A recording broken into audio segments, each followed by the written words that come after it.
Welcome back, ladies and gentlemen, to the StarCraft 2 World Championship Series. We're here for Europe Challenger, and it's time for our second match of the day. I'm Nathaniel, joined by Fear Dragon, and a nice little PVZ there. Gets a little bit nervous when you don't have Baneling speed towards the end of a. That part was a little awkward, yeah. Yeah. But quickly rectified, and he still closes out 2-0 with some solid play. So Rainer's pretty good at the video game. turns out, if you're capable of winning the first premier WCS circuit event of the year in WCS Winter, you're actually pretty good at StarCraft.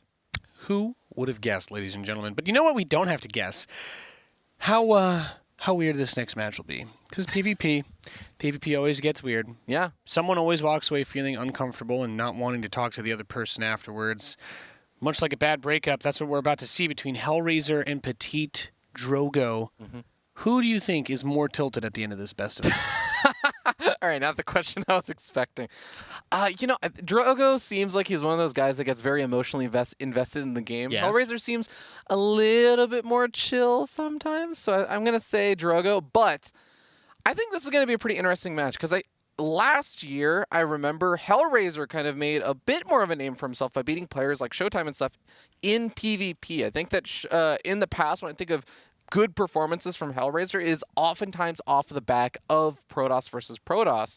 I know PvP has changed a lot in the past year. It's in a very weird place right now that not everyone seems to be a huge fan of, but Hellraiser has also seemed to had a pretty good PvP lately, beating some players like Hearthstone and stuff.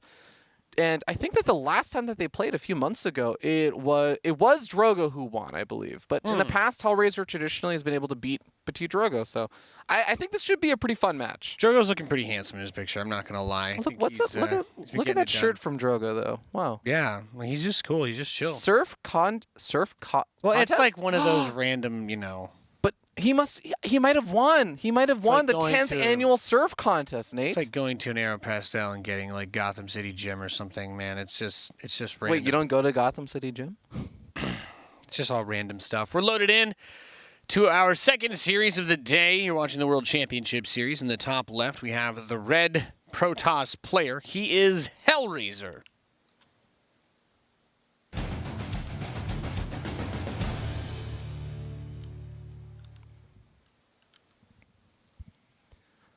And down in the bottom right-hand corner of the map, we have our blue Protoss player, the Frenchman. It's PtitDrogo.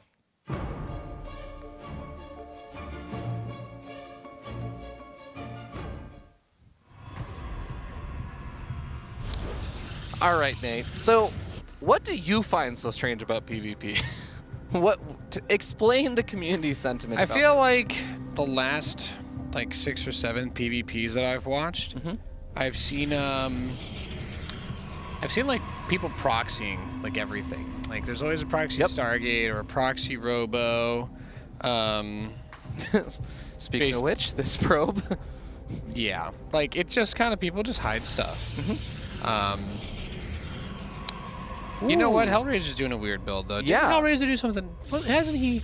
There's been Protoss and like the EU stuff that's always been kind of doing this weird, like I'm gonna go for a fast nexus with only one gateway and die to 2 adepts, but because you're gonna proxy me, you actually won't be going for 2 fast adepts, so it doesn't matter.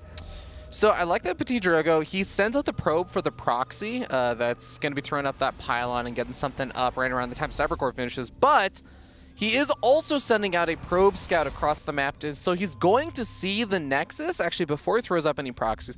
I wonder if this is going to change up his plan at all, or if it's going to just still result in the same thing and him saying, all right, delicious and wonderful, let's get some damage done, since you're only going to have 1 gateway of production.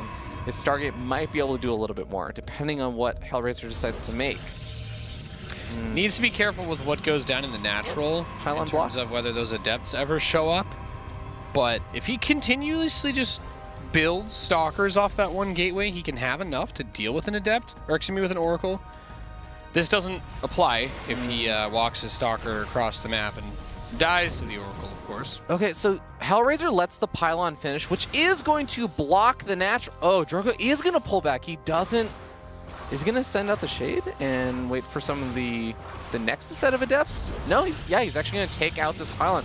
So what that means is that Drogo's normal, like, oh, I'm going to send my Adepts out, try and put some pressure on, maybe snipe off some probes at your natural or something. That's not really a concern anymore for Hellraiser. This pylon block actually worked out really well so far. Yep.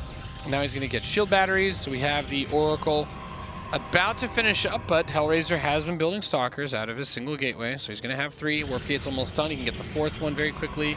So this first Oracle, not likely to get too much done, because if it flies straight north, it'll go through the natural first, and the shield battery is being built there. And of course, there are Stalkers there, but maybe he quickly reacts and jumps over towards the natural. The Adepts are here too.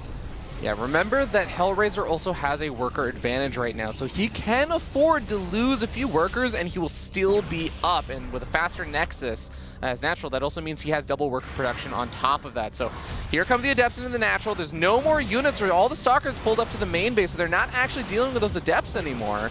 Oof, ouch, owie. Okay, this is pretty bad. This is getting a little bit painful, but I mean, the natural expansion for Drogo has still not finished up, and they're relatively even workers. Yeah, my concern here though is everything that he put into this at the start, he doesn't actually have any like tech. Yeah. Yeah, so he basically went for a bunch of money, tried to hold on to the money, and he lost the money. But his opponent has the Robo, so Drogo's going to get his robotics facility. Drogo has the Stargate. And these Stalkers are going to counterattack, but this is going to be the interesting moment now, as he needs to kind of get something done, but I'm not 100% sure that he's going to be able to. Yeah, no shield batteries over here. Oracle's back, by the way. Yeah, he left 3 Stalkers back at home, but he's already losing 4 more workers. These Stalkers, he's doing a good job with some of the micro. He's doing some good pullback micro, but he still ends up losing a lot of them. And we got 2 Stalkers versus 2 Adepts. Some more Stalkers coming in here for Hellraiser. Actually going to force a bit of a probe pull. The Stalker micro is pretty sick, though. This is exactly what he needs. He needs to get rid of all these probes. Oh, but he's losing more of his probes back at home. The Oracle's darted back in and got 6 more workers.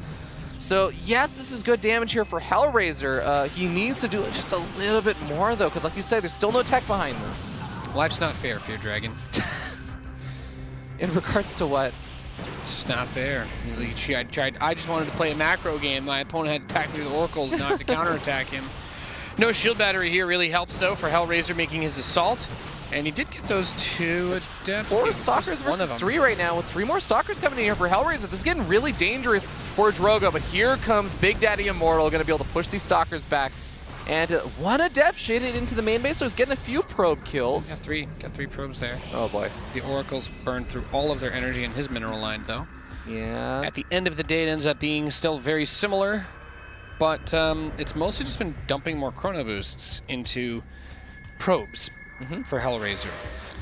Yeah, and he's still just making more gateway units. Finally, stirring up a Stargate, some semblance of additional tech beyond just the gateways. The Immortals are going to really be able to easily push back a lot of this aggression. And yeah, we end up seeing the recall being forced out there. So Hellraiser retreating back home. He's going to be able to push back these Oracles, but still loses 2 more probes to the Oracle harass. Yeah, they both start up forges, but I really like the position that Drogo's in. He has an opportunity to try and make something happen with a couple of Immortals, like maybe if he goes for a quick Prism. Of course, he's not... No, actually, he should be pretty sure of what Hellraiser has. He's been inside of his base this whole entire game. So, okay, there we go. There's a Warp Prism. Thank you, Drogo. Is it just going to be a Phoenix out of Hellraiser after he gets on supply blocked? A Phoenix won't be enough, though. Like, Phoenix maybe to help with the Oracles. Yeah, just to help with the Oracle. That's not even... Yeah. If I'm Drogo and I want to do this attack, like, your opponent doesn't have anything. So I would, use the Oracles with the push. Of course, it's very risky. He could flob, but, you know, you never flib if you don't flob. You know what I'm saying? As always, yeah. And I actually really do like that he's making more than just 1 Phoenix, because I think if there is a big push out, those Immortals are really big targets to lift up with the Phoenix. Even if the Phoenix eventually get picked off or focus fired down, you take the Immortals out of the fight for a while and it can be really, really helpful. Adept shading into the main base, getting some decent damage done, almost gets a 5th probe. That does put Hellraiser at a 6 worker advantage now. I don't like the idea. I mean, I guess you're trying to be safe and you maybe want to just take the 3rd base, but I don't like the idea of doing this Prism meme with the Oracles without having like the ground assault force, because now this could actually fall apart very, very easily, because the Prism is going to be focused down by the Phoenix, so maybe he lifts up one of the Immortals. Okay, he does not enough Phoenix to kill everything. So he'll... he recalled out. Nice. Yeah, I was going to say, try to recall the Immortals after the Prism dies, but If he can get the Prism back, that will be pretty sick. Wait, did he lose one of the Phoenix? No, he started the second Phoenix earlier, and I guess he canceled it. Now restarting it again. He's going to have 2 Phoenix out on the map soon. Which will be nice, because that means that he's going to have something to deal with the oracles that are still darting around the map, as well as that Warp Prism. Saving the Prism, really, really important, as I was talking about. His charge is almost done with +1 attack. And he's just going to start adding in units, go for an assault. Feel like things look pretty good here. Army composition-wise, the supply is a bit more heavy into the Stalkers and those 2 Phoenix. He does have the Oracle that's trying to counterattack, so forces a small warp in back home. Oh boy. And he will get some probes, but he doesn't really have a big army, right? So this is going to be the interesting thing, because we have the Immortals on both sides, but with charge, if you could supplement it with Zealots, that would help a lot. Wait, his Prism in the main base. Into the natural. Okay, I think he dropped Zealots into the main, but losing that Prism is what? Both of these players, I mean, the Oracles just sack their lives for the most part to get a ton of workers for both of these players. And like you said, that Warp Prism really didn't get what it wanted to get done, because Drogo finished up charge right in time for this attack, but we didn't see any real charge lots with the main force. No, he didn't. He was planning to use the Warp Prism to warp in a bunch, but the Warp Prism got sniped off. He put the Warp Prism in the main, and then I don't know that he actually built any Zealots in there. Yeah, because the Phoenix were in the main base, and the Oracle also went to the main base, so that also got sniped off by the Phoenix. He got a lot of workers, Weird sure, game. but yeah, very weird game. Very strange game. Nothing makes sense. All right, at this point, we do still see a solid worker advantage in favor of Hellraiser, because his Oracle also went uncontested in Drogo's main base. Both of these players have a third base, though. It seems like we're going to have another little skirmish in the center here. Phoenix lifting out both of these Immortals, but it looks like this charge slot's helping out. Finally, we get to see the Zealots come into play. Get to see with that next Warp Prism. Like, he actually grabbed 2 Zealots and a Stalker with that Stasis Trap, which is really nice. Kind of creates a weird semi-flank, but there's the defensive warp in the Archons, of course. 2 of them going to do really well versus the charge Zealots. The Phoenix don't really contribute a whole lot against them. He's going to add a few more here. No shield batteries the third base, so a little bit more of an exposed position, as it were. Yeah, both these players are pretty far away from +2 weapons, so I don't think it's going to come into effect. That's usually the big upgrade you're waiting for, but here we go. The mass swell of Archons here from both Drogo and Hellraiser. Warping in during the fight. Yeah, Drogo is going to be able to push out a ton of units. Still really like he's got so many Archons, really helps a lot. They soak so well against everything, of course, very good against that Phoenix. And trying to juggle back the low shield Archons, let them try to regenerate some of that if possible. Warp Prisms, baby. They're not just good against the other races. GG. PtitDrogo takes game number 1. Really liked that game from the very beginning. He got so many kills with the Adepts, and he had tech set up before his opponent, which I feel like is always a critical component of PvP. Getting the infrastructure set up, getting all of that rolling along, just because you get into some awkward spots. Like Hellraiser had a really fast Nexus, but his tech was really slow, so all he could do was just try to defend with gateway units. And his micro across the map with the Stalkers is the only reason that this game did not end much sooner, because he did a really good job controlling with that Stalker advantage. But going back to tech, Big Daddy Immortal comes out, Stalkers go home.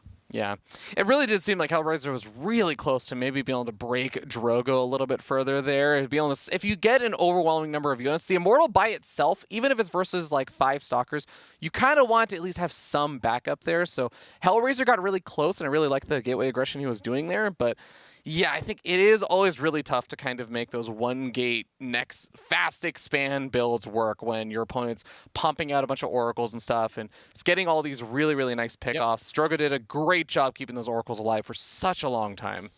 Yes, he did. Did a very good job. A lot of probes died that game. Yes, but they are robots. For both sides, actually. Both sides eventually ended up having Oracles, and both of the Oracles did a ton of damage.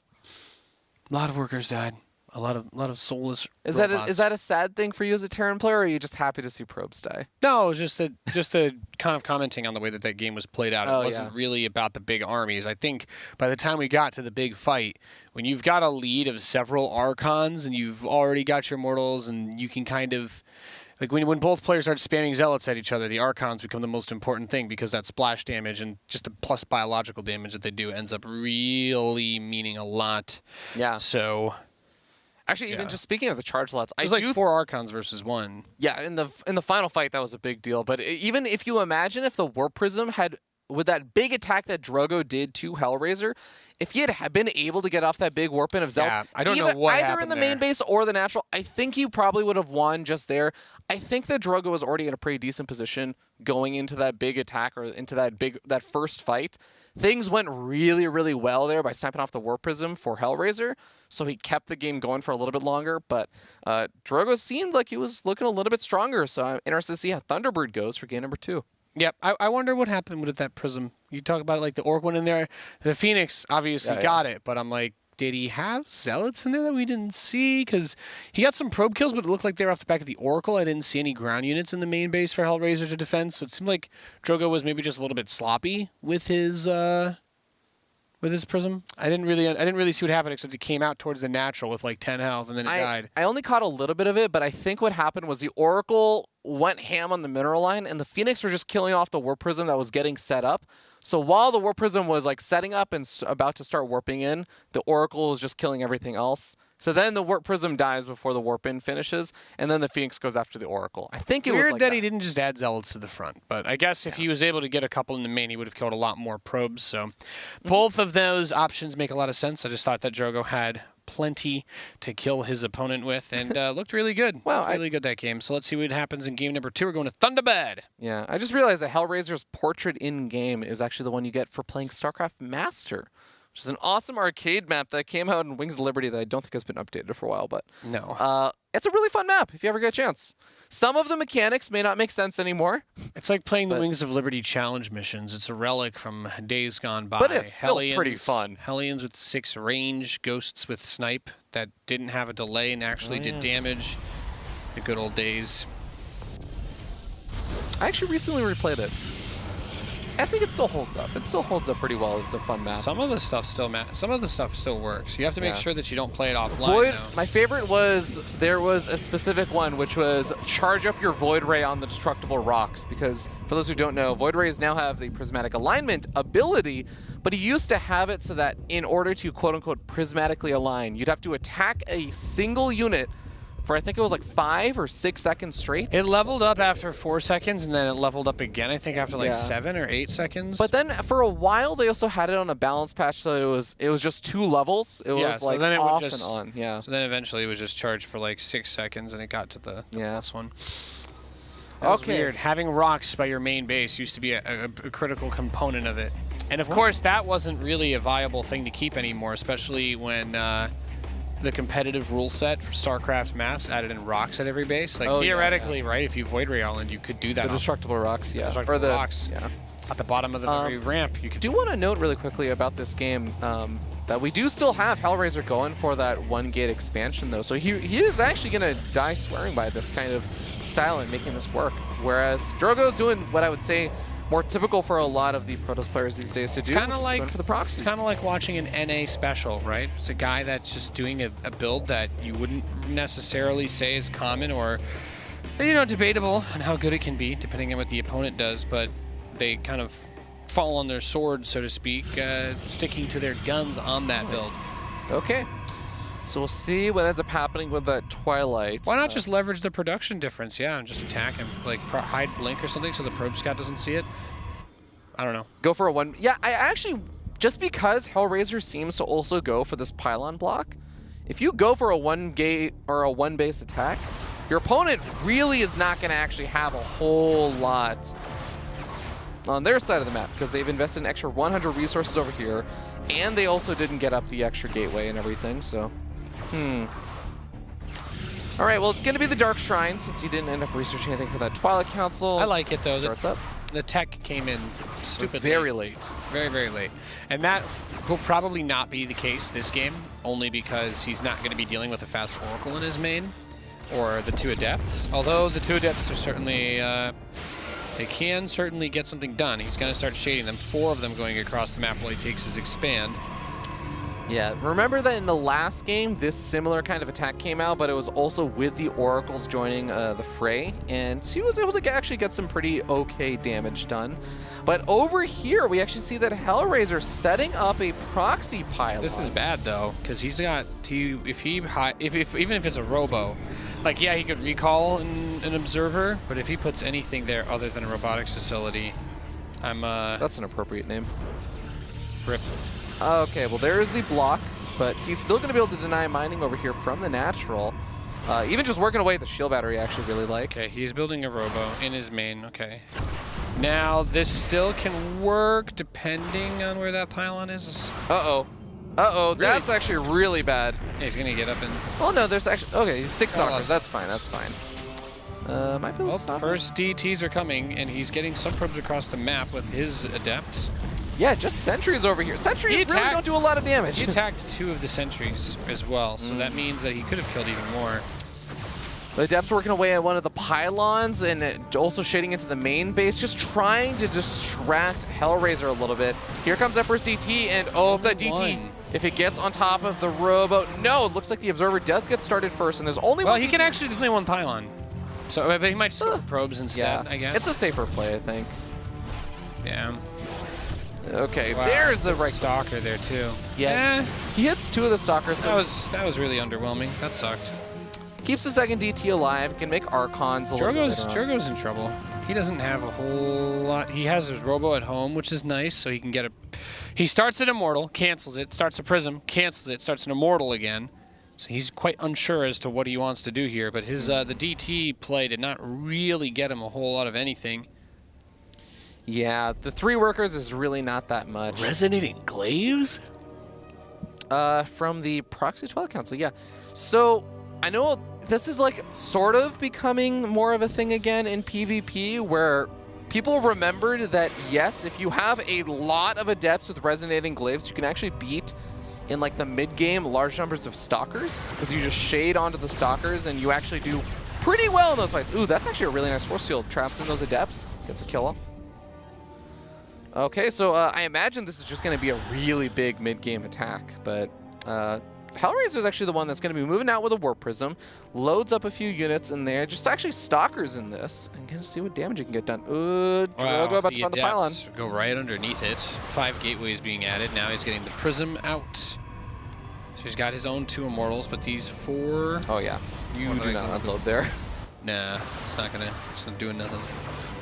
Also, unfortunately, he's going to lose that pylon, which, by the way, he's going to supply block Hellraiser, and he doesn't have another pylon on the way, which is a bit unfortunate for him. Is he going to start one up soon? Okay, there he's starting one up, but that's still supply block. All right, but as the gateways start finishing up here for Drogo, and the Warp Prism finally is going to be finishing on up, a couple of Immortals, a decent number of Stalkers, this is going to get to be a pretty scary-looking attack here for Drogo. We'll see if he can make something happen, because he is pretty committed to making this work. He's only on 32 workers. It's interesting because he has the Adepts, so he doesn't necessarily need to make Archons to smash force fields, but he will anyway, and I guess it'll help if probes or something of the like get pulled. Like, Archons are just generally pretty useful units to have, but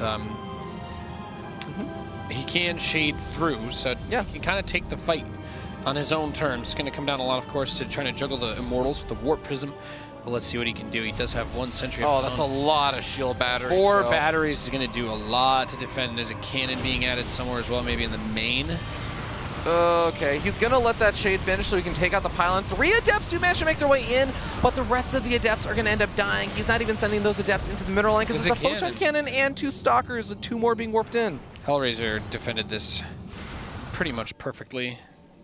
Yeah, there's not a whole lot of options here right now for Drogo. He's doing his best, but I don't think he has a whole lot to work with anymore. The Immortal drop is, it's an idea, but the probe is going to see the prism coming in immediately, so he has a little bit of time to react, figure out what's going on here, and there the Immortals are. Let's see what they can do. I mean, even if they snipe out that pylon, I think the Forge is still powered. Yeah. Nice to get some sort of free damage here, and he added on 2 more workers, but he's still only on 34. Well, he doesn't really have any options. Yeah. He kind of has to YOLO at some point, and he will die a horrible, painful death when he does. He does have more gateways worth of production. It's still really, really tough to break that many shield batteries. Yep. And it's Adepts, so the shield batteries are going to help a lot with a lot of these units not doing bonus damage to anything. Force fields are going to get dropped. I mean, yeah, focus down. Okay, I like use that. the force fields to kill the batteries. That's a pretty good play. The 2 batteries that are left are running out of shields pretty quickly. The Adepts is going to shade straight into the middle of everything, and with the Prism to reinforce here, he can't take the fight on his own terms. He's killing the Immortals. His own Immortals are also staying alive during all this. He's got a target fire down the Immortals. Okay, one of them does die. There's still 3 left for Hellraiser, though, and the probes come off the line. We get to see Big Daddy Archon get a ton of worker kills, though. Okay, the Archon, he's ahead economically now, so he did a lot of what he needed to do. His Immortals are still up. Final couple of saves. He keeps both Immortals alive. I think if he gets out of here... if he can escape with the Immortals and the Prism, that's huge. Oh, he's chasing. He's trying to chase with the War Prism, but he messes it up. Oh, the Adept actually messes up some of that micro. 6 City. The force fields to kill, and killing the shield batteries, focus firing those down was super helpful. 3,000 IQ, big brain play.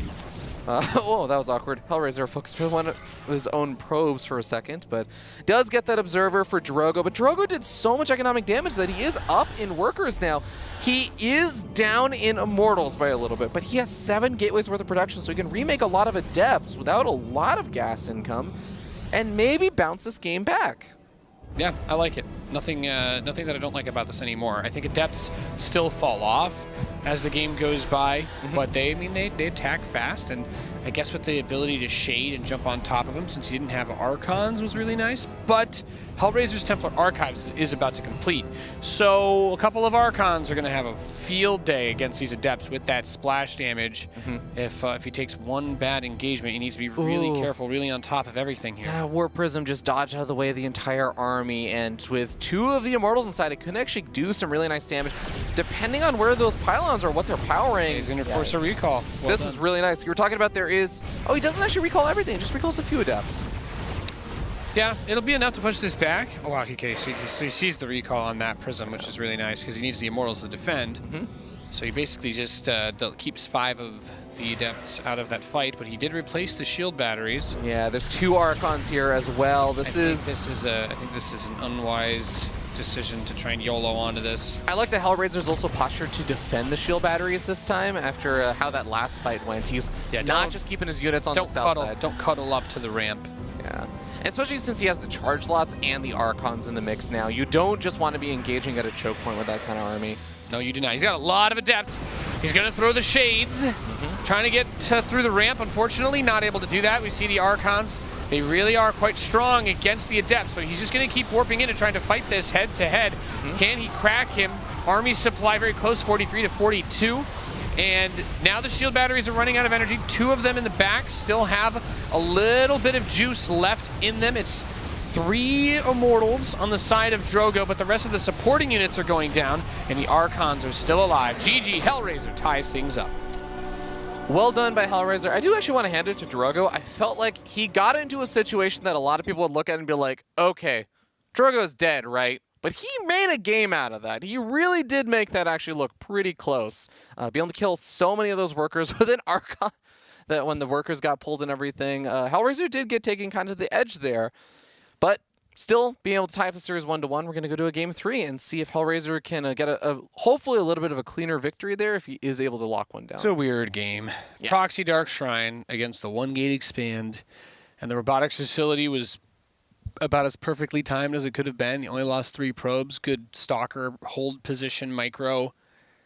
Hellraiser's reliance on like the second and third gateway that come in a little bit later to defend against everything is a very interesting choice in that situation, but it worked. Yeah. I'm so used to seeing the 2-gate opener in every single game. Someone out there is like, Nate, you just don't watch PvP anymore because apparently this is super standard. And I'm like, I guess not.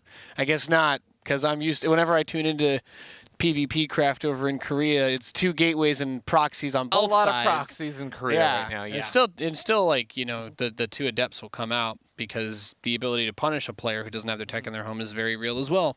Yeah. I wonder if this is just like, you know, some Protoss players are not enjoying the proxy meta as much, so they're trying to find these alternative solutions. You know what it reminds me of?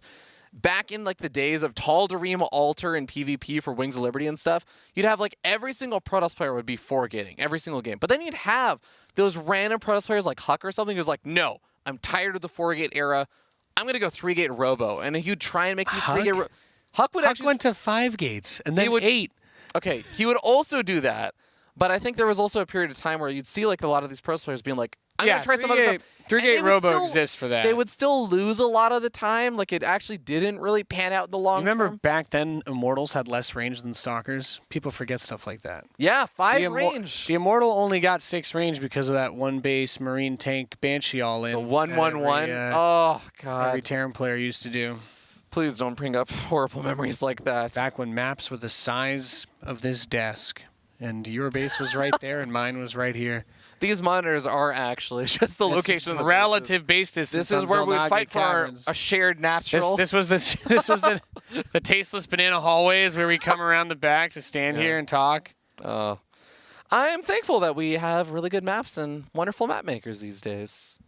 Great Team Liquid map contest maps. Yeah. All right, our next map, by the way, is going to be King's Cove. Can you believe that like so many balance changes were made on maps that small that are still in the game today? Oh. Like, Hellions got nerfed because it took you 7 seconds to run them into your opponent's base from your main, right? It's kind of crazy to think about. Oh, I mean, you can blame the all the Terran players from Team Slayers for getting the Hellions. Like 3 guys who played 7 games in one weekend. What was it? It was for everybody for the rest of literally 7 years. MMA, afterwards. boxer. Oh my God. It was like 4 or 5 Terran players in one weekend that got Hellions nerfed forever. MLG Anaheim 2012 or 2011, I think it was. And now think about how many things kill workers in 2 shots. But Hellions were what broke the line. Yeah. It's funny to think about. Oh, not as bad as the 4 Hellbats in one medevac that didn't need Blue Flame to do 30 damage to workers. The one base, 2 factory, 1 with a tech lab, 1 with a reactor, Hellion all-ins were nuts. Those were crazy. I remember, I will never forget, just being literally burnt into my mind, the image of Hellions killing Colossus. That only happened in like 3 games. Daishi did that once. It was something that will be burned into my mind. On my deathbed, it was a weird game. I will say, please tell Blizzard never let that happen again. All right, we do have a double gate opening this time. Hellraiser is going to mix it back up to the standard. Maybe it's a bit of a map-dependent thing. Maybe it was just something you wanted to try out in the first couple of games and doesn't want it to be too exploitable. But either way, Hellraiser is going to try and go for a little bit more of a standard opening. We'll see if he still decides to open up with double Adept, double Stalker, Stalker Sentry, what have you. Yeah. So Drogo probe scouts. He doesn't go for the proxy this time. It'll be Hellraiser hiding something. Drogo could still hide something, but he just wants to see. He's like, Hellraiser, are you doing this meme build again? Hellraiser's like, no, I'm not. Yeah, I mean, if Drogo tried to hide something now, the pylons would be pretty late, so I think he's probably not going to. Stalker Sentry, though, coming out for Drogo. And double Adept for Hellraiser. Okay, so this is actually really funny because Drogo kept seeing that 1 gate expand opening from Hellraiser, and he kept saying, okay, I'm going to open up with double Adept. I'm going to keep opening up with double Adept, add on 2 more, go for the proxy. This game, not only does he not proxy, because, well, he didn't even scout before that. He just decided he wasn't going to proxy, but he also doesn't open up double Adept this game. Tragedy. We get a different game for the 3rd map here to finish off our 2nd series of the day. So when you go for these kind of pylons, usually you're trying to say, I'm going to prevent you from walling off and maybe get a little bit of additional scout. See, there's a weird meme that I think is really overplayed and not funny that Artosis tried to push about the in-control pylon, but that's the real in-control pylon, is the random one by your wall to block something. Because if you've ever watched in-control play or played against him, that is like that's his trademark move, and it's I'm just going to throw something there. It's not really going to do anything. It's going to give me some vision and be slightly annoying, but I'm also not going to commit to it either. Yeah, I mean, I think in my mind, the in-control pylon is always going to be a PvZ where there's the pylon that blocks the Zerg player's natural, and it has like 5 hit points left over, and it's used to build a cybernetics core at your opponent's natural. Because that will just block. Does he do that, though? He does that sometimes. I have never, a little bit less often these days. I've never played a game versus in control where he didn't put a pylon next to my barracks. And I also never build an add-on with it either. Interesting choice for Hellraiser. He gets the Adepts into the main base by sniping off the probe, then he goes down to the natural again. And I was going to go back into the main base. He's going to actually find the sentries over here looking a little bit vulnerable. That's 1 sentry down. Interesting. I mean, there's still plenty. Okay, well now the Oracle comes in. 3 workers killed. That's not bad, but there is still going to be some good hallucination Phoenix scouts here from Drogo. Yeah, that was an interesting little opening there. It is going to be Drogo who finally is getting up his additional form of tech, which is that Robo, which comes out a lot later than Hellraiser's this game. Not too much later. His Immortal is, if he starts an Immortal at any time soon, it'll be like half a cycle behind, and I guess the longer he waits, the weirder it'll get. But the Oracles, they're pretty good units. Okay, this is becoming really problematic right now for Drogo. Can you believe that they made Oracles armored just so this wouldn't do as much damage, and he still just roller skates all over the workers? It's kind of a fascinating concept, isn't it? 2 Adepts do manage to make their way into the main base here, so Drogo are going to be able to do some big counter damage, especially since only 2 Stalkers getting warped in now, and the rest of the army was heading down to the natural to catch those Adepts. So this is what we call equalizing damage. Probably not supposed to happen. He needed to do this, though. This was really important. Yeah. So good grab. Good grab. 9 workers. A life for a life, Fear Dragon. So probes are traded out on both sides. The War Prism is finishing 2, which I find quite curious since he can go for an Immortal first. He's getting the Immortal afterwards, but does he intend to just send the Prism across? Is he just going to bring everything out and try to do a big attack? I think that's...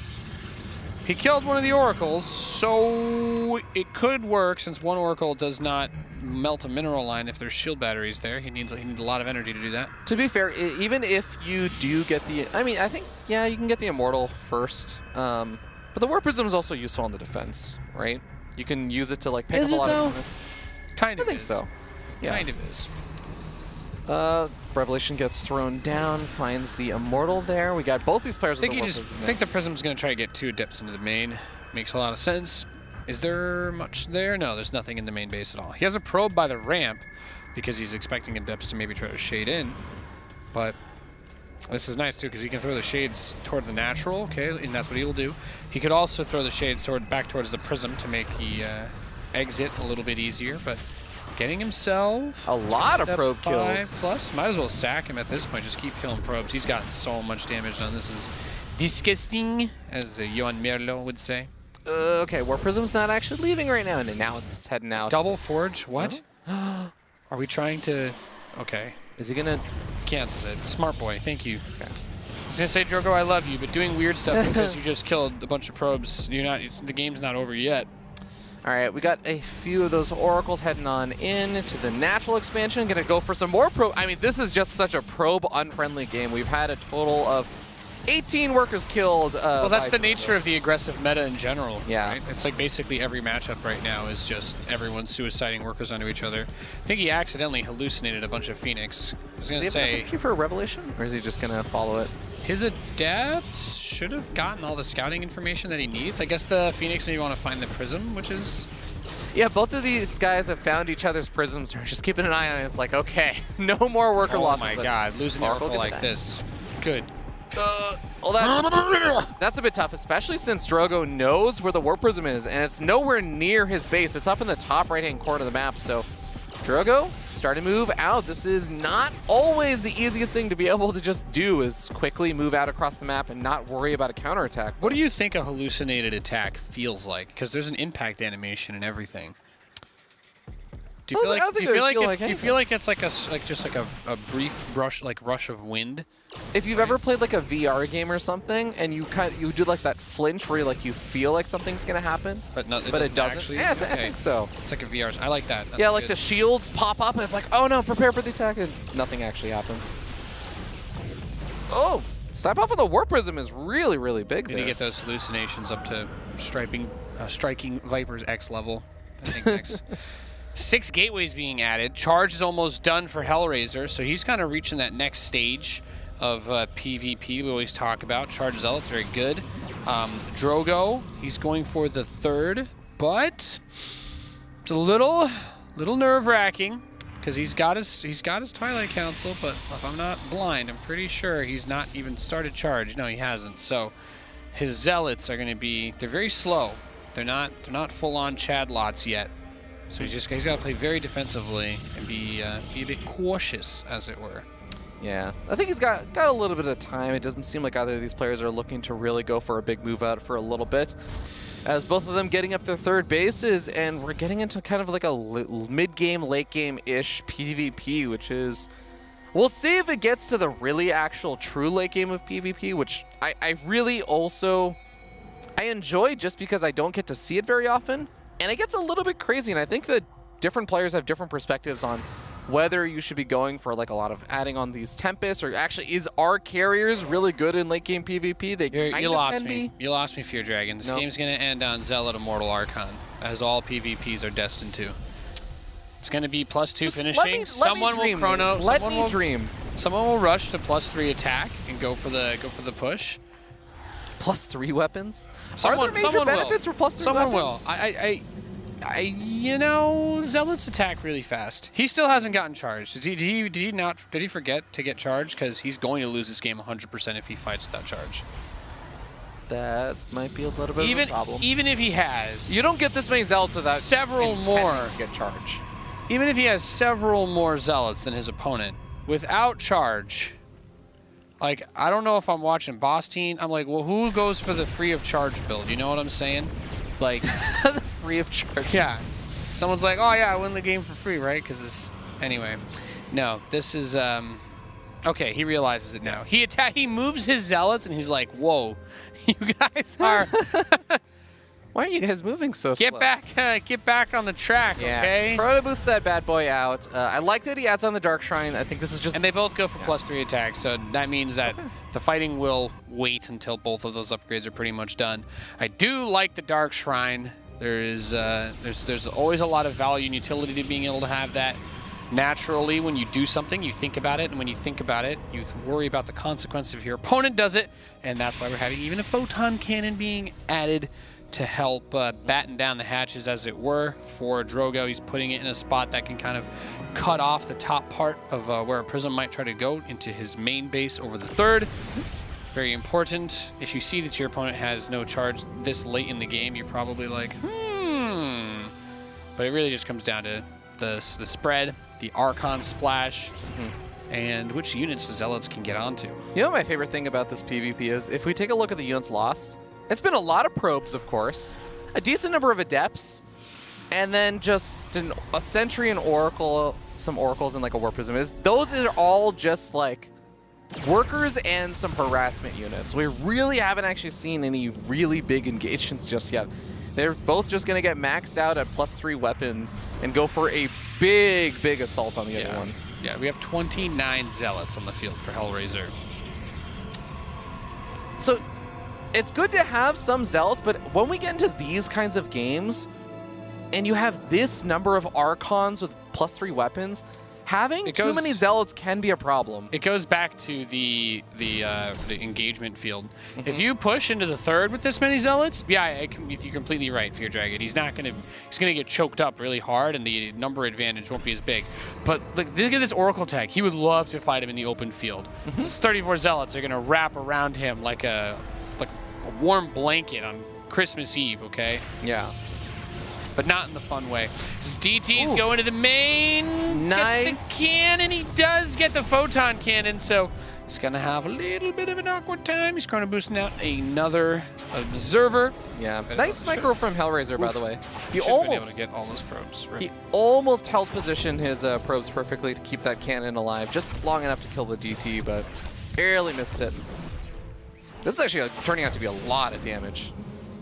Are we about to head back into the Zerg rule, where when you kill everything, when they have all this money banked up, they just supermax and crush you because they have an extra 30 army supply? He's already up about 20 army supply. I know, that's what I'm saying, is he's got enough gas, he could max out on Archons right now instead of rebuilding his probes. Nah, he's going to remake them, He remakes a few of them. Having more workers can be a downside in this scenario. Army composition-wise, PtitDrogo has 1 less Immortal, 2 more Archons, 2 more Stalkers, and 9 less Zealots. They both have +3 attack. But we have +1 shields being obtained by Drogo, which will help his Archons. Well, I mean, it'll help everything, but it's not going to be done before the fight starts. And good God, that's a lot of Archons. He's going to get a really good first hit off onto the waves of Zealots from Hellraiser. I think that's about as much as he could ask for the engagement, as long as his Zealots can get into the mix. But oh, the Warp Prism for Drogo! The Warp Prism for Drogo gets picked off there. I don't see a Warp Prism over here for Hellraiser, so maybe it'll be okay, but here it comes. Maybe use it for a little bit of micro here and there. He's lost all of his Archons, though, and it seems like Drogo is going to have enough to start pummeling on through a lot of this. He had more of the units that weren't Zealots, and then the way that that fight started, he had all 9 Archons up front. His Zealots died immediately, but he didn't have that many. But he killed like 34 Zealots in probably 3 seconds. +3 weapon Archons. Okay, I'm sold on the +3 weapons. I believe they do 48 damage at +3 to biological. That's pretty solid. That's pretty solid. They're good units. Makes you wish that Zealots weren't biological, maybe. Yeah. If only using the Zealot skin. The Zealot skin turned it from like non-biological. Yeah, if only the Purifier Zealot skin made it a mechanical unit. Wouldn't that be such an interesting... Vikings would be so much better versus them. You go for like the entire mechanical army, but then your opponent just makes a ton of Marauders now. It's like, oh, everything actually takes extra damage now. No. Yeah. But either way, congratulations to Drogo. He is going to be able to lock that down 2-1, advancing on to face off versus Raynor, which should be a really fun match. And I think that in terms of name recognition, Drogo was probably the one that people were thinking would be a little bit favored from that and going up against Raynor. But I think Hellraiser actually has some really good PvP. So Drogo looked really good in this match. I liked a lot of what I saw from him. The Adept build, I wasn't crazy about it, but that game got weird in some ways. But I think the 2 games that he won looked really nice. So, yes, you're right. Our next match is going to be our lower bracket match. However, our 2 losers are going to face off. I hope you're all very excited. I believe that it's going to be Gung Fu Bandit now going up against Hellraiser. More PvP. More PvP, because you guys just can't get enough of it. And here at the World Championship Series, we want to give you more. Give you more, like Britney Spears says. So, with that being said, we have that PvP series coming up after the break. It is going to be that match, that lower bracket match. One player will be eliminated. The other will go up to the decider. It's Gung Fu Bandit versus Hellraiser coming up next.